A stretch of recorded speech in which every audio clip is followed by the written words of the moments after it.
Praise the Lord, Church. Let's turn our Bibles to 1 Corinthians, 11th chapter, 27th to 29. మొదటి కొరింథీయులు 11వ అధ్యాయము 27 నుంచి 29 దాకా అందరం కలిసి చదువుకుందామండి.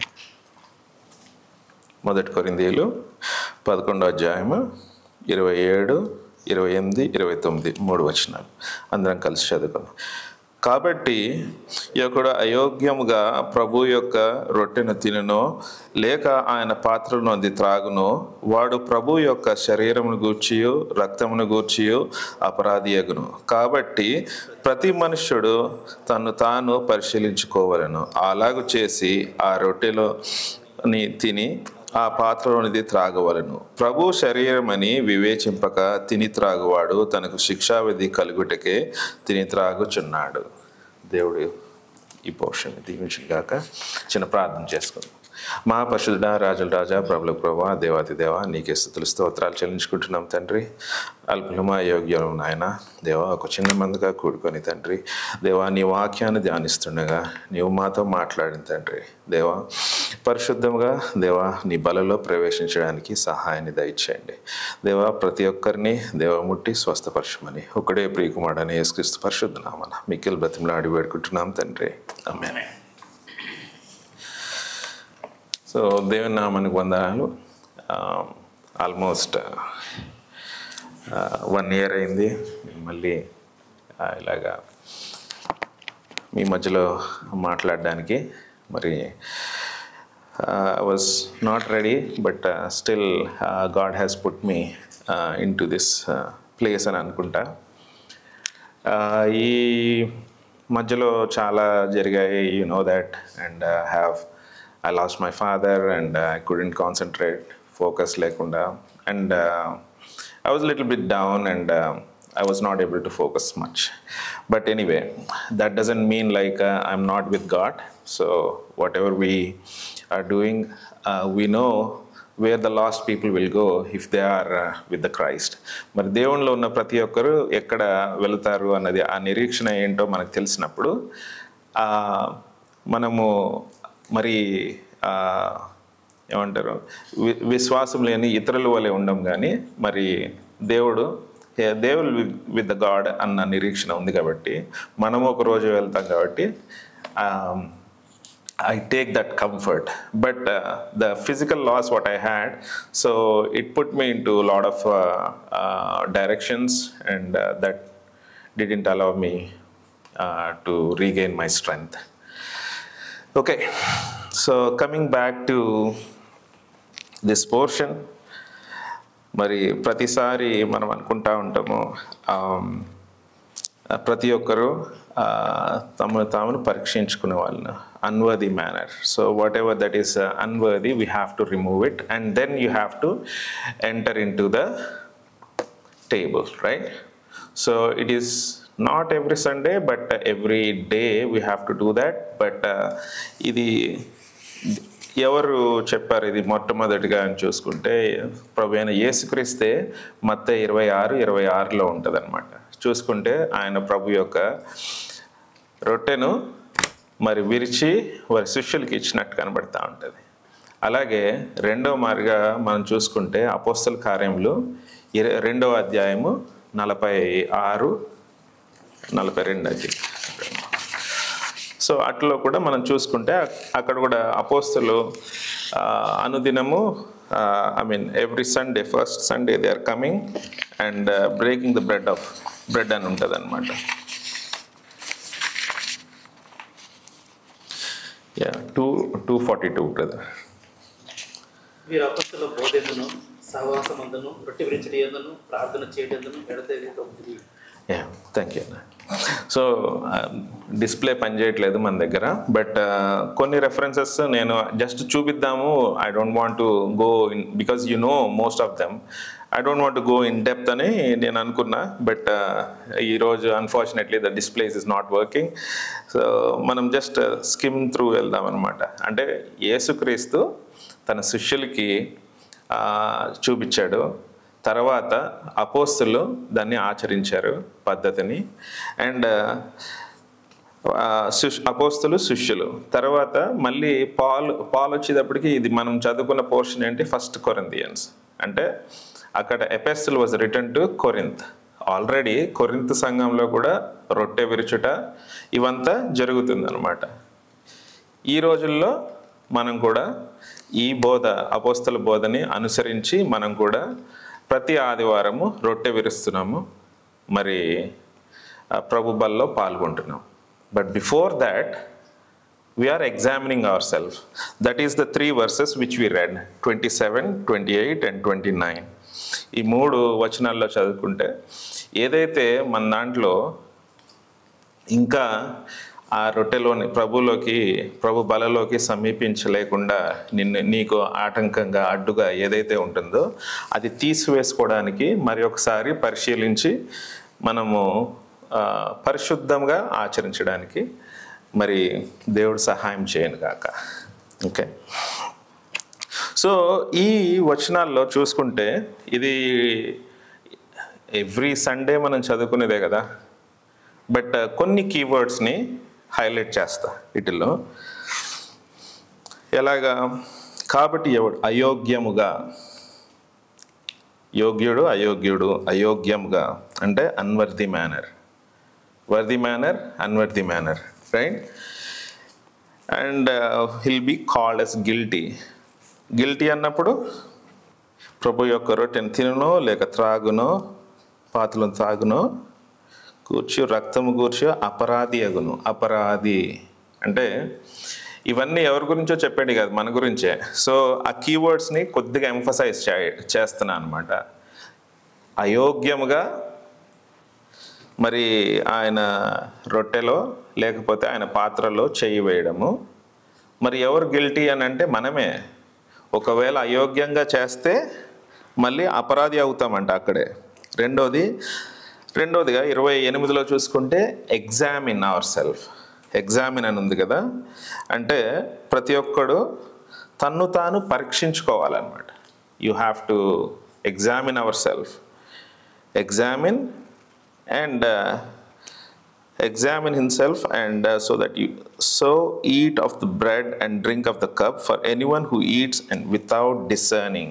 ఈ కీవర్డ్ కూడా చూసుకుంటే వితౌట్ డిసర్నింగ్ ఆర్ అనాలోచనగా లేకపోతే ఆచార పద్ధతిలో తీసుకోవడం కూడా తప్పది కదా. ఎగ్జామిన్ చేయాలి. Without discerning the body and you will fall into judgment on yourself. అంటే ఏమవుతుంది? అందరు తీసుకుంటున్నారు, మొన్న తీసుకున్నాను, రక్షింపబడ్డానని అందరికి తెలుసు, ఈరోజు తీసుకుంటా, రేపు తీసుకుంటా అని అలా తీసుకోకూడదు. అనాలోచనగా లేకపోతే ఆచార పద్ధతిలో మనం తీసుకోకూడదు. ప్రతిసారి బలను సమీపిస్తున్నప్పుడు you have to examine. Without examining if you are doing, ఇది చర్చ్ దండించదు, లేకపోతే చర్చిలో బోధించే వాళ్ళు దండించరు. ఎవరనంట ఇక్కడ చూడండి, ప్రభు శరీరమని వివేచింపగా తిని త్రాగువాడు తనకు తాను శిక్షావిధి కలుగుటకే తిని త్రాగుచున్నాడు. తనకు తాను శిక్షావిధి అంటే ఒక హంటర్ ఇస్తే మనకు మనం కొట్టుకుంటున్నాం అనమాట, రైట్? ఎవరో శిక్ష వేయట్లేదు. ఇలా చేయడం వల్ల it will be coming upon us. So ఇలాంటి విషయాలు మరి చాలా జాగ్రత్తగా మనం పరిశీలించుకోవాలన్నమాట. సో పాత నిబంధనలో అనాలోచనగా చేసిన పనులు ఉన్నాయా?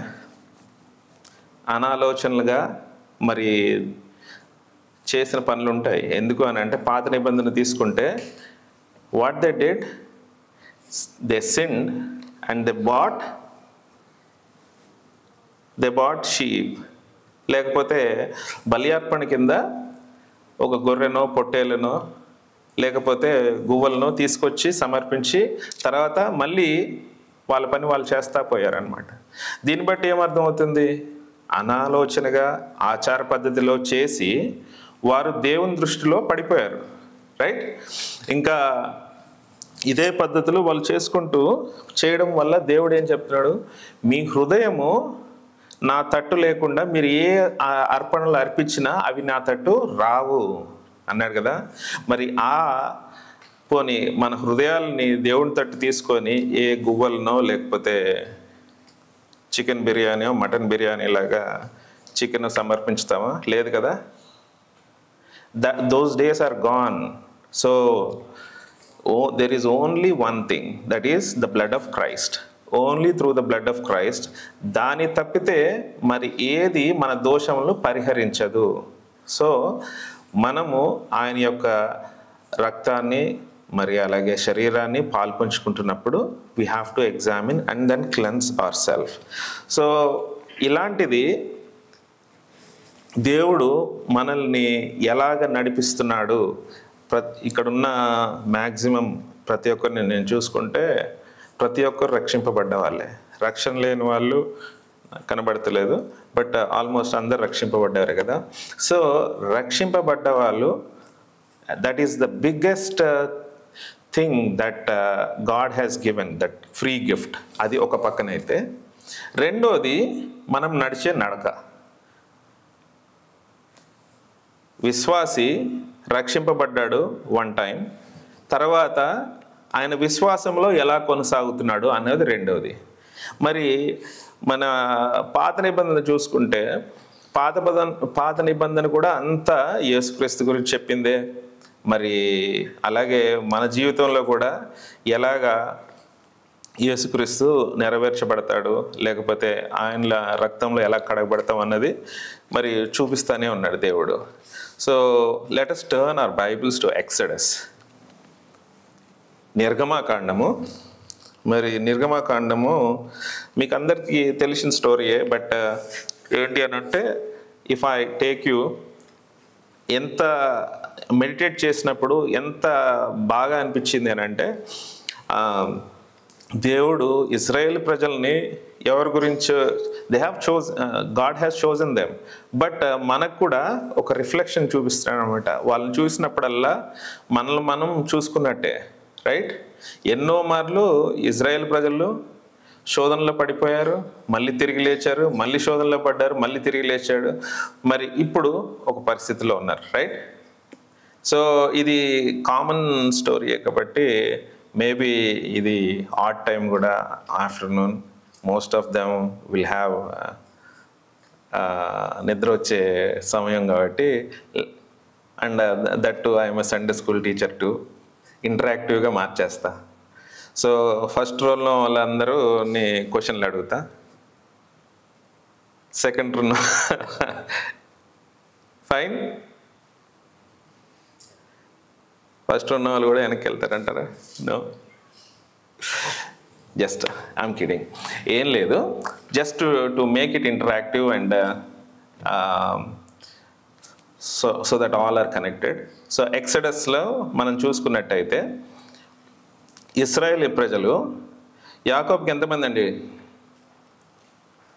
యాకోబుకి ఎంతమంది కొడుకులు? 12 మంది. 12 మంది సంతానము. మరి ఐగుప్తు దేశానికి వెళ్ళినప్పుడు ఎంతమంది అయ్యారు? 70 మంది. అంకుల్ నుంచి వస్తుంది మనకి ఆన్సర్ ఇప్పటి నుంచి. ఓకే, సో 70 మంది అయిపోయారనమాట. 70 మంది అని అంటే 12 మంది కొడుకులు, వాళ్ళ పిల్లలు, లేకపోతే భార్యలు, అందరు కలిపి, లేకపోతే స్లేవ్, మళ్ళీ ఏమంటారు అది, దాస్యంలో ఉన్న వాళ్ళు ఎవరైనా కలిపి మొత్తం 70 మంది వెళ్ళారు. ఎక్కడికి? ఐగుప్తు దేశానికి వెళ్ళారు. వెళ్ళిన తర్వాత ఎలాగా? యోసేపు ద్వారా కదా. యోసేపు ద్వారా అందరు 70 మంది అక్కడికి వెళ్ళిపోయి they are very comfortable, the life was very comfortable. And Pharaoh ఒక టైం వచ్చిందంట, ఒక టైం వచ్చేటప్పటికి they don't know who the Joseph was. Joseph was like a second to Pharaoh, అంటే కింగ్ తర్వాత కింగ్ అంతటి వాడు, రైట్? ఇది మనం జోసెఫ్ గురించి నేర్చుకోవాల్సింది కాదు, but how Israel people went in the wilderness, దాని గురించి చెప్దాం అనుకున్నా. కాకపోతే ఇంట్రడక్షన్లో మనం జస్ట్ యాక్టివ్గా ఉండడానికి మాత్రమే. ఓకే, సో ఒక తరం వచ్చిందంట. ఒక తరం వచ్చేటప్పటికి ఇజ్రాయెల్ ప్రజలు ఎవరో తెలియదు ఎవరికి? ఫరోకి, రైట్. సో వాళ్ళని చూస్తే ఎలాగున్నారు, బాగున్నారు, వీళ్ళతో మనకి ఇంకా కొద్దిగా పని చేయించుకోవాలనిపించింది ఫరోకి. ఒక తరం వచ్చిందంట, ఎక్సడస్ ఇది నిర్గమకాండం 1వ అధ్యాయంలో ఉంటుంది. చూసుకున్నప్పుడు మరి ఫరోకి ఏమనిపించిందో, అంటే ఫరో అంటే 430 సంవత్సరాలు గడిచిపోయింది. ఒక తరం గడవడానికి 30 సంవత్సరాలు చాలు. అలాంటిది 430 సంవత్సరాలకి there are so many generations they came out, right. So ఈ జనరేషన్లో ఉన్న ఫరోకి తెలియదు అనమాట ఎవరు యోసేపు అన్నది. యోసేపు ద్వారా ఇజ్రాయేల్ ప్రజలందరూ వచ్చారు, ఇక్కడ సెటిల్ అయ్యారు అన్న విషయము ఫరోకి తెలియదు. కాకపోతే కొంతమంది కనబడుతున్నారు. ఎలా కనబడుతున్నారు? ఫరోకి పనోల్లా కనబడుతున్నారు, రైట్. సో ఏం చేశాడు అని అంటే వాళ్ళ మీద బానిసత్వము, ఇది ఏమంటారు, బ్రిక్ వర్క్ ఎక్కువ చేయించుకునేవాడంట. ఇప్పుడులో మనలాగా చూసుకుంటే ఓన్ భూములు లేకపోతే అలాగే ఏం లేవు. మీరే గమనించుకుంటే ఏది యోసేపు టైంలో భూములు కూడా యోసేపు కలెక్ట్ చేసేస్తాడనమాట, ఫరోకి తీసుకొస్తాడు. ఏది ఫెమిన్ టైంలో, లైక్ అక్కడ కూడా కరువు కాటకాలు ఉన్నప్పుడు మొత్తం ఈజిప్ట్లో ఉన్న భూములన్నీ మరి ఫరోకి కొనిపెట్టేస్తాడు. తర్వాత ఫరో ఏం చేస్తాడంటే ఒక పని చేయించుకొని బియ్యం ఇస్తాడు, లేకపోతే ఆహార పదార్థాలు ఇచ్చేవాడు. That means they own nothing. That is what I am trying to say. So all the people who are living over there, they own nothing. Israel ప్రజలు ఏం చేస్తున్నారు? ఇటుకలు మట్టితో పనిచేసి ఇటుకలు చేస్తున్నారు. ఇటుకలు చేసిన దానికి పనికి ఫలితం ఏంటి? బంగారమా, వెండా, లేకపోతే భూమా, ఏంటి? ఏమి లేదు. వాళ్ళకి కూరగాయలు తినడానికి, లేకపోతే ధాన్యము ఇచ్చేసి మళ్ళీ పని చేయించుకోవడమే కదా. అది వాళ్ళ పరిస్థితి. అంటే దీనమైన పరిస్థితి అన్నమాట. అక్కడ వారు మొరపెట్టుకున్నాడు. మరి అలాంటి దీనమైన పరిస్థితిలోంచి మరి మోషేను ఎంచుకొని మరి దేవుడు ఈ ఇశ్రాయేలు ప్రజల్ని విడిపించాడనమాట. విడిపించినప్పుడు వీళ్ళందరూ ఎక్కడ, పీతోము అండ్ పిటోమ్ అండ్ రామ్సెస్ అని ఉంటుంది. అక్కడ నుంచి ఆ ప్రాంతంలో సెటిల్ అయిన ప్రతి ఒక్కరు, మీకు అందరికీ తెలిసిందే, ఎన్ని తెగలు? 12 తెగల అండ్ కొన్ని సూచనలు అవన్నీ చేశారు కదా, 10. Thank you. సో 10 తెగుళ్ళు రప్పించాడు. మరి 10 తెగుళ్ళు, దాని తర్వాత ఎన్నో అద్భుత కార్యాలు, మోషే కర్ర పామును చేయడము, అవన్నీ చూసిన ఇశ్రాయేల్ ప్రజలు అనమాట. సో ఈ ఇశ్రాయేల్ ప్రజలు అవన్నీ చూసి మరి ఆ 10 తెగులు, దాని తర్వాత అక్కడి నుంచి మెల్లగా సుక్కోతికి వచ్చారనమాట. సుక్కోత్ అంటే గుడారాలు, అదే ఇట్స్ డిఫరెంట్ టాపిక్. బట్ అక్కడ సుక్కోత్ దగ్గర దే అసెంబుల్డ్ దెమ్సెల్ఫ్, ఎన్క్యాంప్డ్. అక్కడ నుంచి రెడ్ సీని క్రాస్ చేశారు. ఎందుకు ఈ ఇంట్రడక్షన్ ఇచ్చానంటే, ఈ ఈజిప్ట్లో చూపించిందంతా ఏంటి? స్లేవరీ, బానిసత్వము, లేకపోతే you own nothing, why you are living అన్నదానికి ఒక అర్థం కూడా లేదు. అంటే ₹1 కూడా నీకు రావట్లేదు, రైట్. అర్థం లేని బతుకు, బానిసత్వము, వెట్టి చాకిరి. అంటే పాపంలో ఉన్న మనము ఒకప్పుడు మన పరిస్థితి కూడా అదే. దేవుడు ఎందుకు సృష్టించాడు అన్నది మనకు తెలియదు, రైట్. ఎందుకు పెరుగుతున్నామో మనకు తెలియదు. వ్యసనాలు, మనకెన్నో వ్యసనాలు కదా. వ్యసనాల్లో ఉండి బానిసత్వ బతుకుతో, పాపపు బతుకుతో ఉండేవాళ్ళం. అలాంటిది యేసుక్రీస్తు మనల్ని రక్షించాడు కదా. రక్షణ it is compared to Red Sea, ఏమంటారు, ఎర్ర సముద్రము పాయలవ్వడాను. తర్వాత ఇశ్రాయేల్ ప్రజలందరూ మరి ఆరిన నేల మీద అలాగా నడుచుకుంటూ వెళ్ళిపోయి బయటకు వచ్చేసిన సందర్భం కనబడుతుంది అనమాట. అంటే I'm just giving you a similarity.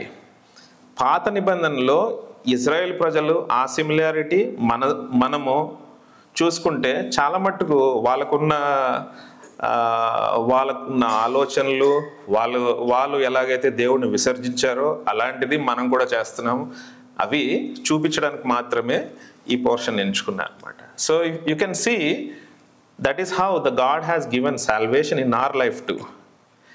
ఎలా ఒక్కొక్కరిని అడిగితే ప్రతి ఒక్కరికి ఒక టెస్ట్ మనీ ఉంటుందా ఉండదా? How you have been saved అంటే పలానా రోజు దేవుడు నాతో మాట్లాడినప్పుడు కన్నీటితో నా పాపాలన్నీ ఒప్పుకున్నా అన్నది నీ లైఫ్లో లేదు అని అంటే నువ్వు ఇంకా రక్షింపబడలే. నిన్ను దేవుడే ఎప్పుడైతే నీతో మాట్లాడిన తర్వాత నీ పాపాలు ఒప్పుకున్న తర్వాత నీ ట్రాన్స్ఫర్మేషన్ ఎలా ఉంటుంది? ఒక నూతనమైన అనుభవం, right? You are a new soul in God, fully refreshed కదా.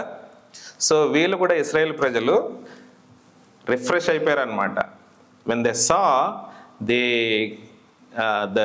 when they see that the Red Sea has been closed, మరి ఎర్ర సముద్రం దేవుడు మూసేసిన తర్వాత ఏమవుతారు? ఫరో రథాలు, మరి ఫరో యొక్క సైన్యము అందరూ ఆ ఎర్ర సముద్రంలో ఉండిపోయారు, చచ్చిపోయినప్పుడు ఇన్ని అద్భుతాలు ఇవన్నీ చూసినా కానీ లాస్ట్ అద్భుతం చాలా గొప్ప అద్భుతం కదా. అదే ఎక్సడస్ 15 నిర్గమాకాండము 15వ అధ్యాయం 15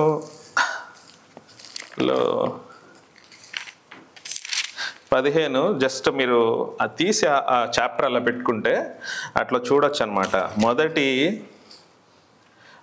18, 19 విషయాలు చూసుకుంటే అవి ఏంటి అన్నమాట? ఏంటి అని అంటే ఏం లేదు, ఇక్కడ ఒక కోయర్ లీడర్ వచ్చి కమాన్ పాట ఎత్తుకో అంటే పాట ఎత్తుకున్నారు అన్నమాట. ఎవరా కోయర్ లీడర్ అక్కడ? మోషే ఏమన్నాడు? రా పాట ఎత్తుకో అన్నాడు. ఏ పాట? యెహోవాను గానము చేసేదము. హెబ్రోన్ సాంగ్స్ లిస్ట్లోంచి ఎన్నోది 87 ఉంటుందని. Actually I want to display that, but we don't have the displays today. So ఆ పాట ఎత్తుకున్నారంట. అంటే మోషే రాసినందుకు మోషే ఒక్కడే పాడుకున్నాడా? అదంతా మనం గమనించుకుంటే నేను నా అన్న వర్డ్స్ కనబడతా ఉంటాయి. మీరు గమనించండి, నేను చదువుతా. యెహోవే నా బలము నా గానము అంటే ఈ పాట పాడుకున్న వాళ్ళందరూ ఎవరు పాడారు? యెహోవాను గూర్చి ఈ కీర్తన పాడిరి. ఎవరు పాడారంట? మోషే, ఇశ్రాయేల్ ప్రజలందరూ పాడారు. అంటే నాగానం అని పాడుకుంటున్నారు. అంటే ప్రతి ఒక్కరూ when they saw that they were so delighted. ఆ రథాలు అవన్నీ చూసినప్పుడు they know for sure they are going to die. కానీ దేవుడు వాళ్ళని రక్షించిన పద్ధతిని చూసినప్పుడు ఎంతో ఉప్పొంగిపోయారనమాట. ఉప్పొంగినప్పుడు మనకు పాటలు కూడా వస్తాయి, రైట్? సో పాత నిబంధనలు కూడా పాటలు వచ్చాయి అన్నమాట. అలాగే ఉత్సాహంగా పాడుకున్న తర్వాత ఇది మన పరిస్థితి. ఇప్పుడు చర్చ్లో ఉన్న వాళ్ళందరి పరిస్థితి ఇదే. పాట ఎప్పుడు పాడుకున్నాం? రక్షింపబడ్డప్పుడు పెద్ద పాట పాడుకున్నాం కదా. రక్షింపబడ్డది ఎప్పుడు అంటే నాది 2012. సో ఇప్పటికి 13 సంవత్సరాలు అయిపోయింది. మరి మీది అని అడుగుతా అంటే 20 సంవత్సరాలు అవ్వచ్చు. అంకులైతే ఇంకా చాలా పెద్ద నంబర్ చెప్పచ్చు. సో ఆ పాట పాడుకున్న తర్వాత, ఆ ఆనందం తర్వాత they enter into the wilderness. అంటే ఐగుప్తు ఇటు పక్కన ఉంటే పైన ఇజ్రాయెల్ ఉంటే ఒక చిన్న సమోసా టైప్లో ఉంటుంది అనమాట. If you know the maps, సిస్టర్కి she is well aware of the maps. So కింద ఒక సమోసా టైప్లో ఉంటుంది అనమాట. ఏంటి అని అంటే ఎర్ర సముద్రాన్ని దాటిన వెంటనే this is a wilderness place అనమాట. Wilderness is nothing but desert, harsh land. మరి మనుషులు నివసించే తగ్గ ప్లేస్ కాదు అది. మరి ఎవరైనా ఎడారికి వెళ్ళారా? ఇక్కడ ఉన్న వాళ్ళు ఎప్పుడైనా చూడడానికైనా దుబాయ్ వెళ్ళారండి. సో బ్రదర్ కూడా చూసారనమాట. చూడకుండానే ఆ టీవీలో చూస్తేనే వెరీ హార్ష్గా అనిపిస్తూ ఉంటుంది. అదొకటి. ఆర్టిక్ సర్కిల్ అటు సైడ్ చూస్తే ఆ చలికి మనం తట్టుకోలేము. అనిపిస్తుంది కదా. సో ఎందుకు చెప్తున్నానంటే ఎంతమంది ప్రజలు okay I come to that. ఎంతమంది ప్రజలు 70 మంది ఏమో అక్కడ అయ్యారు. 70 మంది ఇప్పుడు ఎంతమంది క్రాస్ చేసి వెళ్ళారు? lakhs of people. More than 6 lakhs. అక్కడ నుంచి కరెక్ట్ ఆన్సర్ ఏదో వచ్చేస్తుంది. అంకుల్ చెప్పండి అంకుల్. 600,000 మనకి ఇక్కడ యుఎస్ టర్మినాలజీలో 600,000 మెన్. 600,000 మెన్. యాకోబుగా 12 మంది అంటే ఆ రోజుల్లో ఆలోచించుకోవచ్చు. మనకిద్దరు కాదు equation. It is more than that. So 600,000 మంది పురుషులు మాత్రమే. దాన్ని బట్టి కొద్దిగా మల్టిప్లై చేసుకుంటూ పోతే మేబీ 2 million 3 million మధ్యలో 2 million 3 million population has crossed the Red Sea. 70 to 2 million. మరి ఇక్కడికి వచ్చేసారు. 2 million ఎవరో ఎడారిలో ఉన్నారనమాట. ఈ ఎడారిలో మోషే నడిపిస్తున్నాడు, రైట్? మనల్ని కూడా రక్షణ పొందేస్తున్నాం ప్రతి ఒక్కరూ. ఇక్కడ very important thing is how you will walk with the God. Okay, రక్షణ పొందిన తర్వాత there is no full stop. మరి ఇప్పటికీ నా ప్రసంగాల్లో సగం దాంట్లో ఆ దొంగ గురించి అనుకుంటా ఉంటా. దేవుడు వెంటనే రక్షించేశాడు, తర్వాత ఆయన చాప్టర్ చాలా త్వరగా ముగించిపోయిందని. But our chapters are not like that. The moment we got the salvation, still there is lot of walking with the God. Walking చాలా ఇంపార్టెంట్ అనమాట. ఈ విల్డర్నెస్లో అంటే అక్కడ 4 రకాల విల్డర్నెస్లు ఉంటాయి. Wilderness of sin, wilderness of Paran, wilderness of Zin and wilderness of, నాకు గుర్తులేదు, 4 ఉంటాయి. Shur, fourth one is Shur. So wilderness of Shur, అక్కడ నుంచి వీళ్ళు నడుస్తూ ఉన్నారనమాట. ఒక go and refer if you have some time ఆ చిన్న మ్యాప్లో ఎక్కడి నుంచి ఎలా వెళ్తున్నారు అని. అక్కడ నుంచి నడుస్తూ ఉన్నప్పుడు దేవునితో మన నడక కూడా కంపేర్ చేసుకోవచ్చు. నడుస్తున్నప్పుడు 3 రోజులు దేవుడు నడిపించాడంట. 3 రోజులు నడిపించిన తర్వాత where did they reached? So let me read. When they came to Mara, they could not drink the water of Mara. ఇది 23వ వచనం చదువుతున్నా అండి. సో 22, 23 చదువుతున్నా. They went 3 days in the wilderness and found no water. When they came to Mara, they could not drink the water of Mara because it is bitter. Therefore it has named Mara. So 3 రోజుల ప్రయాణం తర్వాత ఎలాగుంటుంది పరిస్థితి అని అనుకుంటే ఒకటి మాత్రం చెప్పొచ్చు. ఈ అధ్యాయం చదివినప్పుడు జస్ట్ 22 నుంచి మీరు మిగతా వచనాలు చూసుకుంటే వాళ్ళ యొక్క పరిస్థితి ఏంటో తెలిసిపోతుంది అనమాట. దేవుడు ఎన్ని అద్భుత కార్యాలు చేశాడో అవన్నీ పోయాయి, డెమినిష్డ్, రైట్? రెండవది దే వర్ వెరీ థర్స్టీ. వాళ్ళ ఫిజికల్ స్టేట్ ఆఫ్ మైండ్ లేకపోతే వాళ్ళ ఎలా ఉన్నారు అని చూసుకుంటే వెరీ థర్స్టీ అనమాట. 3 రోజులు మరి ఎడారిలో నడక అంటే మామూలుది కాదు. So their situation is very dire situation. Maybe they are about to die also. అంత భయంకరమైన పరిస్థితుల్లో ఉన్నారు. మరి ఇలాంటి మారా పరిస్థితులు నీకు నాకు ఉన్నాయా అంటే, చేదు అనుభవాలు, చేదైన పరిస్థితులు గుండా నువ్వు నేను వెళ్తున్నామా అంటే, ప్రతి ఒక్క believer have to go through. మారాను పోలిన ఇది ఒక పాట ఉంటుంది కదా, మారాను పోలిన చేదైన స్థలముల ద్వారా పోవలసియున్నానేమి కదా. అవునా? సో ఇలాంటి పరిస్థితులు ప్రతి ఒక్కరికి వస్తాయని ఒక మంచి గాయకుడు రాశాడనమాట ఈ పాట. రాసి ఎందుకు why I have to go through, ఎందుకు అని అంటే ప్రతి ఒక్క రక్షింపబడ్డ బిడ్డ ఆశీర్వాదాలే ఆశీర్వాదాలు, బ్లెస్సింగ్సే బ్లెస్సింగ్స్, దేవుడిలో నమ్ముకుంటే ఫుల్గా ఇదా? నెవర్. ఎందుకు అనంటే he has to go through the wilderness. There are so many people in the Bible itself, they have to go through the wilderness.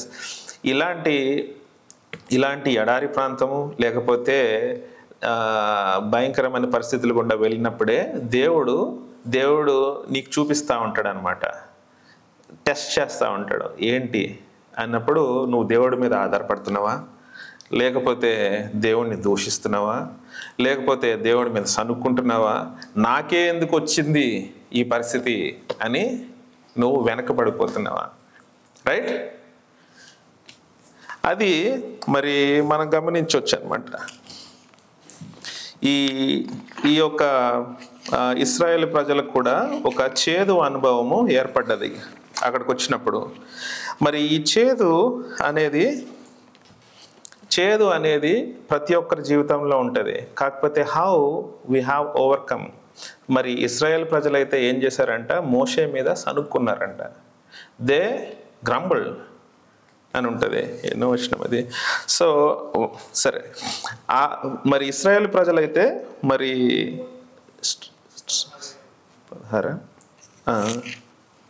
చదవండి brother.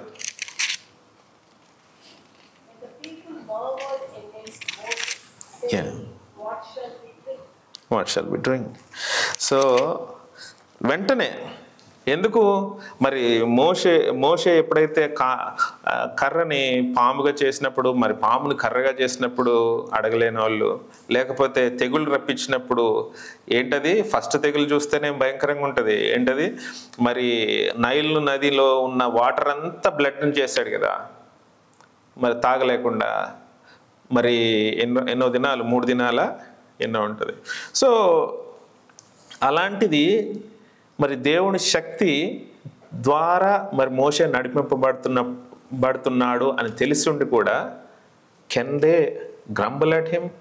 Instead of that they can go and say like, అరే బాబు మా పరిస్థితులు ఎలా ఉన్నాయి, మరి దేవుడిని అడిగి మరి మంచినీరు లేదు ఏంటి, అలాగంటే ఎలా ఉంటుంది, లేకపోతే సనుక్కొని విసుక్కొని ఎలా ఉంది వీళ్ళ పరిస్థితి. సో మనది కూడా ఎగ్జామిన్ చేసుకుంటూ ఉండాలి. ఏదైనా చేదు సంఘటన మనకి కూడా సంభవించినప్పుడు దేవుని దగ్గరికి వస్తున్నామా, లేకపోతే దేవునికి దూరంగా వెళ్తున్నామా? మరి అక్కడ చూసినప్పుడు మరి దేవుణ్ణి వేడుకొనినప్పుడు అక్కడ దేవుడు ఒక చెట్టును చూపిస్తాడంట. చెట్టును చూపించినప్పుడు ఆ చెట్టును తీసి ఆ నీళ్ళల్లో వేస్తే మారా కాస్త మధురముగా మారింది, డ్రింకింగ్ వాటర్ కింద మారిపోయింది అనమాట. రైట్? సో ఇలాంటి మారా పరిస్థితులు నీకు నాకు కూడా ఉంటాయి. మరి అలాగే రూతు గ్రంథంలో కూడా మనం గమనిస్తే, రూతు గ్రంథము మరి నయోమి జీవితం చూసుకోండి. మరి నయోమి జీవితం ఎలా ఉంటుంది? నయోమి ఒక ఇజ్రాయెల్ ప్రాంతంలో కరువు వస్తుందని నయోమి ఒక భర్త మరి పిల్లలు ఇద్దరు మోయాబ్కి వెళ్ళిపోతారు. మోయాబ్ దేశంలో బాగుందామని మరి అక్కడే 10 సంవత్సరాలు ఉండి పెళ్లి చేసుకొని ఇద్దరు రూతు ఓఫ్రా వాళ్ళందరూ ఉంటారు కదా. సో అక్కడ మరి మీకు అదంతా తెలిసిందే. I don't want to repeat all those, but ఏంటి అని అంటే క్లుప్తంగా చెప్తా.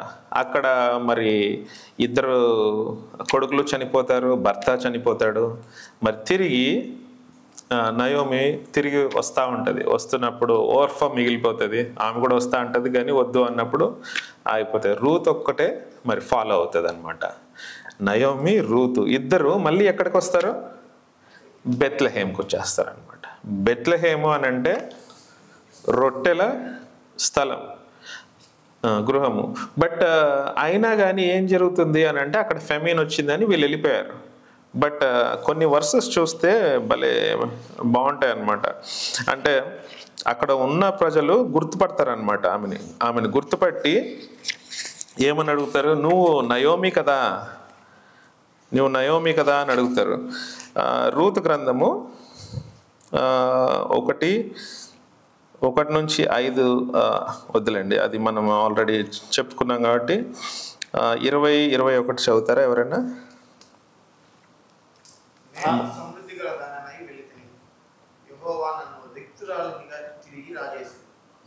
మీరు నన్ను నయోమి అని పిలువనేలా?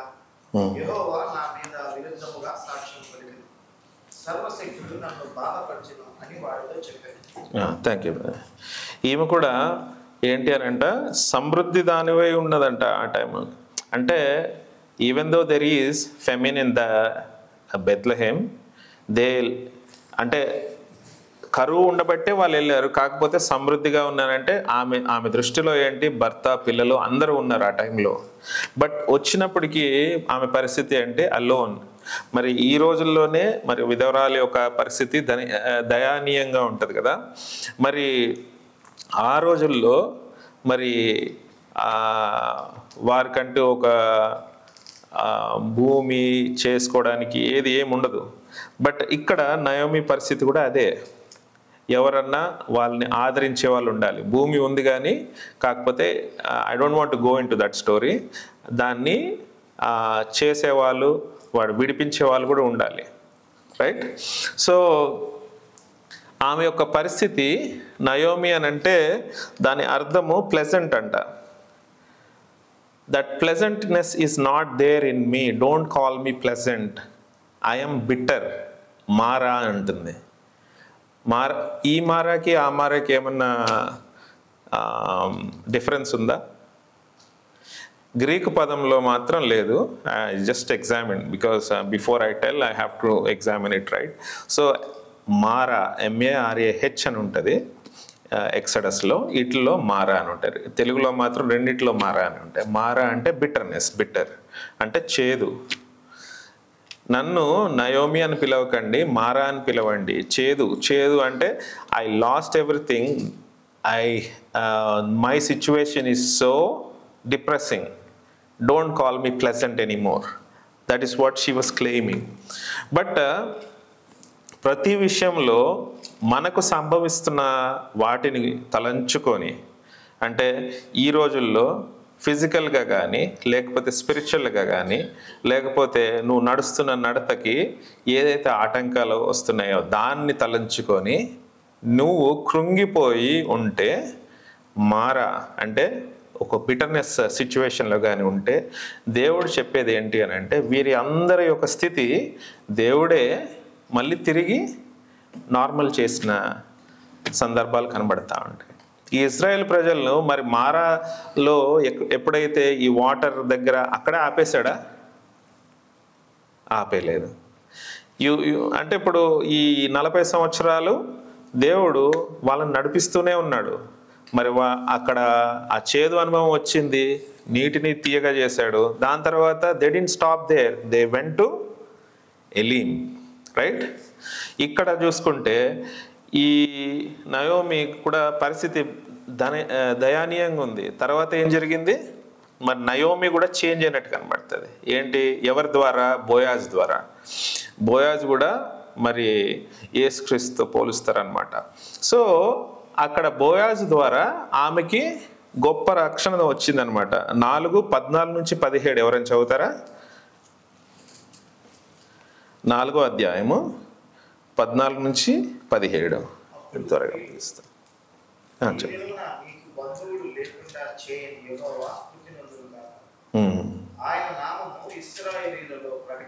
ఇది ఎవరు అంటున్నారంటే ఇశ్రాయేలీల స్త్రీలు, అక్కడ ఉన్న స్త్రీలు అంటున్నారు. ఏంటి అని అంటే ఒక బంధువుని పెట్టినందుకు దేవునికి స్తుతి. ఎందుకంటే ఆ బంధువే విడిపించాలి ఆ ల్యాండ్ని.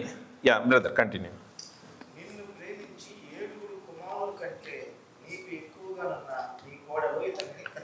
అంటే ఇక్కడ మోయాబీరాయిలు అంటే ఇజ్రాయేల్ ప్రజలకి ఎలా ఉండాలి? మోయాబ్ అంటే, మోయాబ్ ఎవరు వంశస్థులు? అన్యులు. కాకపోతే ఏ వంశంలో నుంచి వచ్చిన? లోత. యా. సో శపింపబడిన సంతానం. మరి అక్కడ నుంచి ఒక స్త్రీ ఏమవుతుందంట, 7 మార్లు she is more better than sons అంట. అలాంటి ఇది మరి నయోమికి దయచేసి గొప్ప ఆశీర్వాదాన్ని ఆమె ద్వారా ఒక కొడుకు పుట్టడం ద్వారా ఆ కొడుకు జెస్సీకి నాన్న అవ్వడము, జెస్సీ డేవిడ్, తర్వాత ఆ లీనియేజ్లోనే యేసుక్రీస్తు పుట్టడం జరిగింది. అంటే గొప్ప ఆశీర్వాదాన్ని ఇచ్చాడు. ఎప్పుడు మన జీవితాల్లో కూడా ఆ మారా దగ్గర ఆగిపోకూడదు. బిటర్నెస్ ఎప్పుడన్నా ఫేస్ చేసినప్పుడు we have to turn towards the Lord and we have to ask God, like Moses always went to the Lord and asked for it. So అలాగా మనం దేవుణ్ణి అడిగినప్పుడు మన యొక్క బిటర్నెస్ ఏదైతే ఉందో, చేదు అనుభవాలు ఉందో అవన్నీ తీసివేసి ముందుకు సాగనిస్తాడు. ఎలాగైతే ఈ ఇశ్రాయేల్ ప్రజలు కూడా మారాలో ఆగకుండా ఏలింకి నడిపించాడంట. మరి అదే అధ్యాయంలో మీరు కింద చూసుకుంటే ఏముంటుంది? ఏలిం అంటే ఏంటి? ఒక ఆశీర్వదింపబడ్డ ప్లేస్. అది కూడా పర్మనెంట్ ప్లేస్ కాదు. ఎందుకు అని అంటే అక్కడ 12 స్ప్రింగ్స్ ఉన్నాయి and there are 70 palm trees ఉన్నాయి.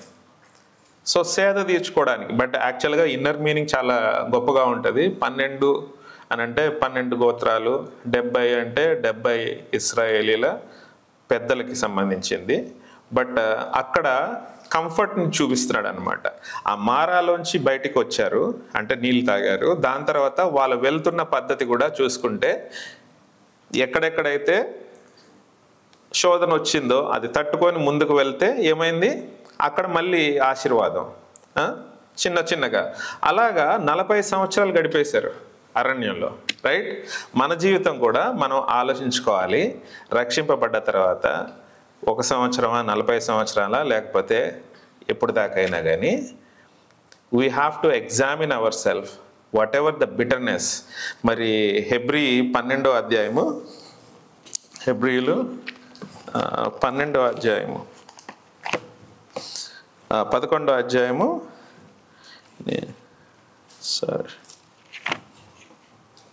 14-15 చూసాం. Strive for peace with everyone and for the holiness without which no one will see the lord.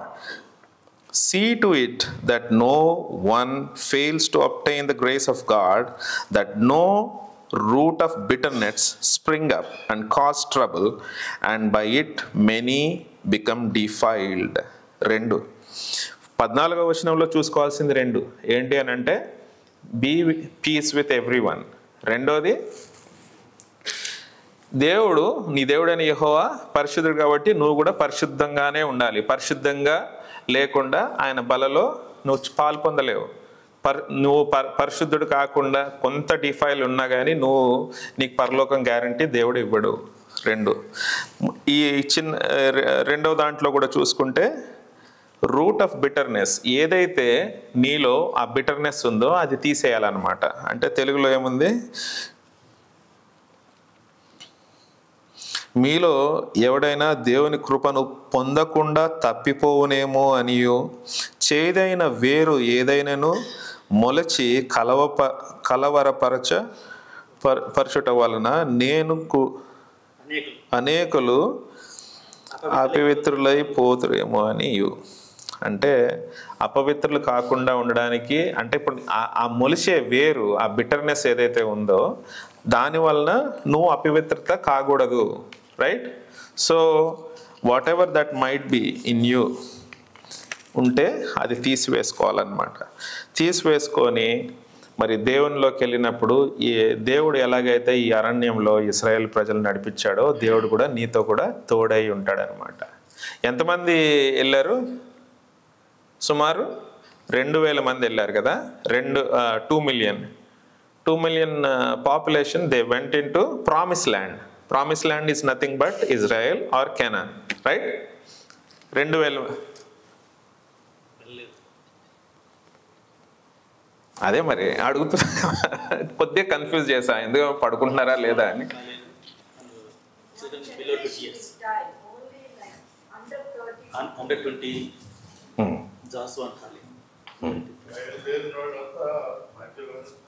అదే.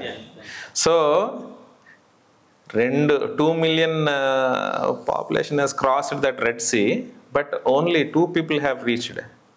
అంటే ఆ ఇద్దరు ఎవరు అని అంటే మిగతా వాళ్ళు కూడా రీచ్ అయ్యారు, అవ్వలేదని కాదు. కాకపోతే ఎవరైతే అద్భుతములు చూసారో, మోషే యొక్క అద్భుతములు లేకపోతే ఐగుప్తు దేశంలో జరిగిన అద్భుతములు అన్నీ చూసిన వాళ్ళలో శేషింపబడ్డ ఇద్దరు మాత్రమే మిగిలారనమాట. ఎవరు? కాలేబు, జాషువా. ఏమంటారు తెలుగులో? సో ఇద్దరు మాత్రమే అన్నమాట. అంటే అద్భుతాలు అన్నీ చూసిన వాళ్ళు మిగిలింది ఎవరు? ఇద్దరు. వాళ్ళ కొడుకులు కూతుర్లు ఒక జనరేషన్ పోయినా వేరే వాళ్ళు మిగిలారు. అది పక్కన పెడదాం. ఎందుకనంటే ప్రామిస్ ల్యాండ్ గురించి మనం మాట్లాడుకుంటున్నప్పుడు నువ్వు ఐగుప్తు నుంచి ఎర్ర సముద్రం పాయలు దాన్ని దేన్ని సాదృశ్యం కింద మాట్లాడుకున్నావు? రక్షణకి. 2 million people saved, right? In the wilderness they were traveling, but 2 were into the promised land. అంటే ఎంత కఠినంగా ఉంది? చాలా కఠినంగా ఉంది కదా. మరి దేవుని అద్భుతాలు చూస్తూ, దేవునితో నడుస్తూ, దేవుణ్ణి మన్నా కానీ లేకపోతే పూరిళ్ళు కానీ తర్వాత వస్తూ ఉంటాయి. అవన్నీ చేస్తూ 10 ఆజ్ఞలు ఇచ్చినప్పుడు పాటిస్తూ అన్నీ చేసినా కానీ లాస్ట్కి ఇద్దరే. మన పరిస్థితి కూడా అదే. అంటే ఒక్కోసారి నేను అనుకున్నప్పుడు చాలా ఈ bitterness how easy it can incorporate into our minds. Like it could be our personal emotional feelings, right? And it could be the way we work annoyingly. అన్నీ దోహదపడతాయి అన్నమాట. ఏంటి అని అంటే ఎలాగైతే ఇశ్రాయేల్ ప్రజలు అరణ్యంలో నశించబడ్డారో మనం కూడా ఒకరోజు అలాగే అయిపోతాం. కాబట్టి ఎప్పటికప్పుడు మనం పరిశీలించుకోవాలి. మరొకసారి ఆ పోర్షన్ చదువుదామండి అందరం కలిసి. 1 కొరింథీ 27-29.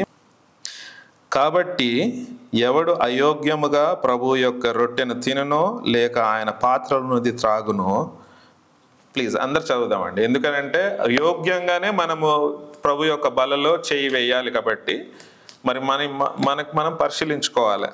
1 కొరింథీయులు 11 27, 28, 29. కాబట్టి ఎవడు అయోగ్యముగా ప్రభు యొక్క రొట్టెను తినునో లేక ఆయన పాత్రలోనిది త్రాగునో వాడు ప్రభు యొక్క శరీరము గూర్చియో రక్తము గూర్చియో అపరాధియగును. కాబట్టి ప్రతి మనుష్యుడు తను తాను పరీక్షించుకొనవలెను. అలాగు చేసి ఆ రొట్టెను తిని ఆ పాత్రలోనిది త్రాగవలెను. ప్రభు శరీరమని వివేచింపక తిని త్రాగువాడు తనకు శిక్షావిధి కలుగుటకే తిని త్రాగుచున్నాడు. దేవుడి వాక్యాన్ని దీవించును గాక. మరి మనల్ని మనం పరిశీలించుకుందాం. ఏదన్నా తప్పు నీకు దేవుడికి అడ్డుగా ఉంటే మరి దేవుని దగ్గర క్షమాపణ అడిగి మరి ముందుకు సాగిపోదాం. మరి పరిశుద్ధముగా మరి బలలో ప్రవేశించాం. దేవుడి వాక్యాన్ని దీవించును గాక. Thank you.